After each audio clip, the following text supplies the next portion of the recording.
అందరికీ welcome back to my channel అలా మీ సిరీతో ఇవాళ చేయబోయే రెసిపీ మష్రూమ్ కర్రీ అండి. పుట్టకొడుగుల కూర అనమాట. ఇది బయట సూపర్ బజార్లో కొనుక్కొచ్చుకుంటాం కదా మనం, ఒక ప్యాకెట్ అది తీసుకున్నాను. బాగా క్లీన్ చేయాలండి, మట్టి ఎక్కువ ఉంటుంది అనమాట. ఇలా ఒక్కొక్కటి క్లీన్ చేసుకుని 3-4 సార్లు వాష్ చేసుకుని పక్కన పెట్టుకోవాలి. మష్రూమ్స్ని 2 ముక్కలుగా కోసుకుంటే బాగుంటుందండి, మరీ చిన్న పీసెస్కి అయితే బాగోదు కూర. 2 ఉల్లిపాయలు, 3 టమాటాలు, 1 పచ్చిమిరపకాయ అనమాట. నేను టమాటాలను ప్యూరీగా చేసుకుంటున్నాను. కొంచెం జీడిపప్పులు, 1 పచ్చిమిరపకాయ, 3 టమాటా ముక్కలు, స్టార్ ఫ్లవర్ సగం వేసి మెత్తని పేస్ట్లా గ్రైండ్ చేసి పక్కన పెట్టుకుంటున్నాను. ఇప్పుడు బాండి పెట్టుకోవాలి. బాండి పెట్టి 2 స్పూన్లు ఆయిల్ వేసుకుని కరివేపాకు, పసుపు వేసి జీలకర్ర, నేను పౌడర్ వేస్తాను కాబట్టి నేను జీలకర్ర వేయట్లేదండి, మీకు కావాలంటే జీలకర్ర వేసుకోండి. ఉల్లిపాయ పీసెస్ వేసి, ఉల్లిపాయ ముక్కలు వేసి లైట్గా మనం లో టు మీడియం ఫ్లేమ్లో ఫ్రై చేసుకోవాలండి. మాడుకోకుండా లైట్ బ్రౌన్ కలర్ రావాలన్నమాట, పచ్చిదనం అంతా పోవాలి, అప్పుడే బాగుంటుంది కూర ఇది మష్రూమ్స్. సాల్ట్ 1/2 స్పూన్ వేసుకుని తర్వాత చూసి వేసుకోండి మీకు కావాలంటే. నేను అన్నీ తక్కువ వేస్తున్నాను కొంచెం, అంటే మా మదర్ తక్కువ తింటారని చెప్పి. అందరికి కూడా లాగే మంచిది అసలుకి, కాకపోతే మనం అలవాటు అయిపోయి ఉప్పు కారాలు ఎక్కువ తింటున్నాం కదా. అల్లం వెల్లుల్లి పేస్ట్ 1/2 స్పూన్ వేసి లైట్గా వేగిన తర్వాత మనం మష్రూమ్ పీసెస్ కట్ చేసుకున్నాం కదా, అవి వేసి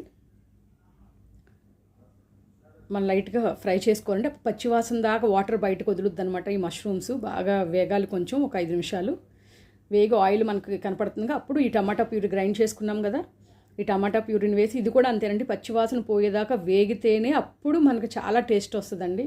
అప్పుడు లాస్ట్లో వాటర్ పోయాలి. లో టు మీడియం ఫ్లేమ్ మనం బాగా ఫ్రై చేసుకుని ఆయిల్ కొంచెం బయటకు వచ్చింది కదా, ఇప్పుడు కారం వేస్తున్నాను 1/2 స్పూను. మీరు తినేదాన్ని బట్టి మీరు కావాలంటే ఎక్కువ వేసుకోండి. లైట్గా ఈ కారం కూడా బాగా వేగాలండి, కొంచెం దానికి అంతా బాగా పడుతుంది కదా. ఇప్పుడు 1/4 టీ స్పూన్ లేదా కొంచెం జీలకర్ర పౌడర్ వేసి లైట్గా బాగా ఫ్రై చేసి ఇప్పుడు వాటర్ పోసుకోవాలి మనం, 1 టీ గ్లాసు. లో ఫ్లేమ్లో పెట్టుకుంటే ఈ వాటర్ పోసుకున్న తర్వాత మనకి కొంచెం మొత్తం కుక్ అవుద్దండి. ఇప్పుడు కస్తూరి మేతి వేసుకోవాలి కొంచెం పౌడర్, అంటే మన చిటికెడు అనమాట, చాలా టేస్ట్ వస్తుందండి. తర్వాత గరం మసాలా వేసుకోవాలి 1 స్పూను లేదా 1/2 స్పూను. నేను 1/2 స్పూను వేసాను. మసాలా ఎక్కువ తినేవాళ్ళు అయితే స్పూన్ వేసుకోండి. 1/2 స్పూను గరం మసాలా వేసి, మన క్రీమ్ ఉంటుంది కదా, ఏ క్రీమ్ అయినా పర్లేదండి. క్రీమ్ ఇంట్లో లేకపోతే పాల మీద మేగడైనా మిక్సీ పట్టండి. 2 స్పూన్లు క్రీమ్ వేసుకోవాలి.